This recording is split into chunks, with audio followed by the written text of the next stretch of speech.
এই কি রে বামকো, সাইয়ারা দেখলি? হ্যাঁ দেখলাম। কি জন্য দেখলি? কি জন্য মানে দেখতে পারি না নাকি? না দেখতে পারিস না? কেন পারি না? পারি না মানে কেন দেখবি তো? আমার মর্জি, আমি দেখতেই পারি। আচ্ছা, আর কেন দেখবি সেটা বল। এটা তো একটা সিনেমা, তাই দেখিয়েছি। সিনেমা তো এটা বটে, ঘরের বড় ভাই মিস্ত্রি, সেটা দেখেছিস? না দেখি নাই, এরকম সিনেমা কেউ দেখে? ঘরের বড় ভাই মিস্ত্রি। কেন দেখিস না?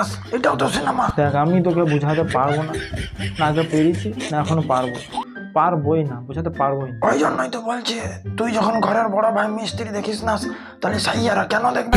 দেখ লড়ুমুকু, আমার ভুল হয়ে গেছে, আমি আর কোনো সিনেমা দেখবো না। শালা তোর জন্য আমি আর সিনেমা দেখা ছেড়ে দেবো। এই দাঁড়া দাঁড়া দাঁড়া, রাগ করছিস কেন? যাস না। কি? আরে ওই জন্যই তো বললাম, কেন দেখলি সাইয়ারা? দূর মারা, থাকবো না আমি এখানে। কি একটা সাইয়ারা দেখে নিয়েছি, তার জন্য আমাকে এত কথা শুনতে হচ্ছে তোর কাছে। থাকবো না আমি এখানে। আরে রাগ করিস না, চ চা খেয়ে আসি, আমি খাবো চ। দেখ মারা, কি একটা সিনেমা আমি দেখে নিয়েছি সাইয়ারা, তার জন্য তোকে এত কথা বলতে হচ্ছে। সালা শুধু গান আর গান। একজন মারা নিজের বাপকে ঠেলে ফেলে দিচ্ছে, আর আরেকজন মারা সবসময় পিছনে কিছু ভুলে যাচ্ছে। ওকে মারছি ও যাচ্ছি এইখানে করে সারা জীবন নষ্ট হয়ে গেল। চা খেতে যাওয়ার আগে একটা কথা বল দিচ্ছি, ঘরের বড় ভাই মিস্ত্রি। ধুর মারা, মুডটাই খারাপ করে দিলি তুই। চা খেয়ে এসে বিস্কুট দিবি তো?